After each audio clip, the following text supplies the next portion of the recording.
Hello everyone, this is Hasan and you are watching national Barta. Haryana বিধানসভা নির্বাচন খুবই সামনে। হরিয়ানা বিধানসভা নির্বাচনের 90টি আসনে এই মুহূর্তে কাদের পাল্লা ভারী, একটি ওপিনিয়ন পোল ইতিমধ্যে প্রকাশ হয়ে গেছে। হরিয়ানা বিধানসভা নির্বাচনে 4 অক্টোবর ভোটদান আছে এবং প্রথম দফায় এক দফায় হরিয়ানাতে 90টি আসনে ভোটদান হবে। টাইমস নাও ম্যাট্রাইজের একটি ওপিনিয়ন পোল ইতিমধ্যে প্রকাশ হয়ে গেছে হরিয়ানা বিধানসভা নির্বাচনকে সামনে রেখে। টাইমস নাও ম্যাট্রাইজ হরিয়ানার সমস্ত ধরনের মানুষের সাথে কথা বলে স্যাম্পেল কালেক্ট করে এই ওপিনিয়ন পোল প্রকাশ করেছে। টাইমস নাও ম্যাট্রাইজ প্রথম যে কোশ্চেনটা করেছিল যে সিএম নায়ব সিং সৈনির কাজের নিরিখে আপনি কতটা সন্তুষ্ট, সেখানে কাজ ভালো বলেছেন 33%, অর্থাৎ সন্তুষ্ট বলেছে 33%, কাজের নিরিখে ঠিকঠাক বলেছেন 31%, ভালো না বলেছে 27%, বলতে পারবো না বা জানি না বলেছে 9%। দ্বিতীয় যে কোশ্চেনটা করা হয়েছিল যে বিজেপি এবং জেজেপির যে বিভক্ত, আমরা জানি যে 2019 সালে বিজেপি এবং জেজেপি জোট করে সরকার গঠন করেছিল, কিন্তু এই মুহূর্তে হরিয়ানা বিধানসভা নির্বাচনে বিজেপি এবং জেজেপি ঐক্যবদ্ধভাবে নির্বাচন লড়ছে না। অর্থাৎ এই বিভক্ত হয়ে যাওয়া প্রকৃত অর্থে কার লাভ কার ক্ষতি? বিজেপির জন্য লাভ হবে বলেছেন 36%, জেজেপির জন্য লাভ হবে বলেছেন 25%, সবার জন্য লাভ হবে বলেছে 19%, জানি না বা বলতে পারবো না বলেছেন 20%।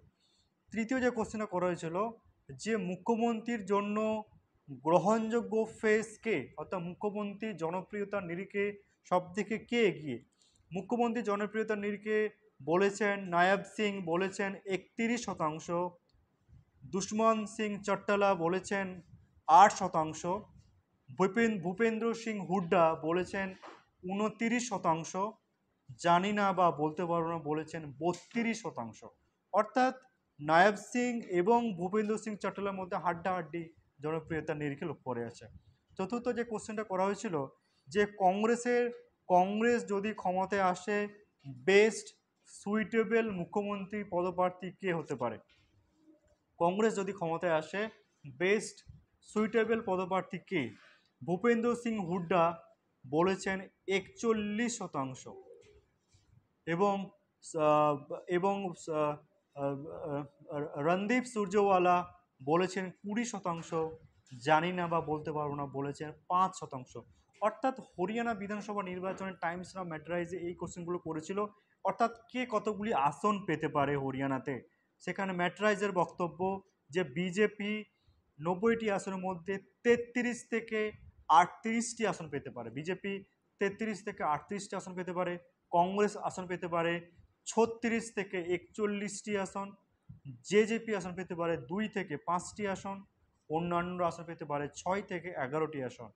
অর্থাৎ বিজেপি 33 থেকে 38টি আসন পেতে পারে, কংগ্রেস 36 থেকে 41টি আসন পেতে পারে, জেজেপি 2 থেকে 5টি আসন পেতে পারে, অন্যান্যরা 6 থেকে 11টি আসন পেতে পারে। অর্থাৎ বিজেপি 35.6% ভোট পেতে পারে, কংগ্রেস 32.4% ভোট পেতে পারে, জেজেপি 8.8% ভোট পেতে পারে, অন্যান্যরা 23.2% ভোট পেতে পারে। অর্থাৎ টাইমস অফ ম্যাট্রাইজের বক্তব্য যে হরিয়ানাতে কংগ্রেস সরকার গঠন করবে এবং কংগ্রেস বিজেপি সরকারের পতন হবে এবং কংগ্রেস সব থেকে বেশি আসন পাবে, কংগ্রেস সরকার গঠন করবে। এই বিষয়ে আপনি এই সমীক্ষা বাস্তবের সাথে মিলতে পারে, না মিলতে পারে, এমন তো রেজাল্ট প্রমাণ করবে কাদের বলা পারে। ভালো লাগলে লাইক এবং শেয়ার অবশ্যই করবেন, সাবস্ক্রাইব করতে ভুলবেন না, কারণ ন্যাশনাল বার্তা প্রত্যেকটি খবর পুঙ্খানুপুঙ্খভাবে নিউজে তুলে ধরে।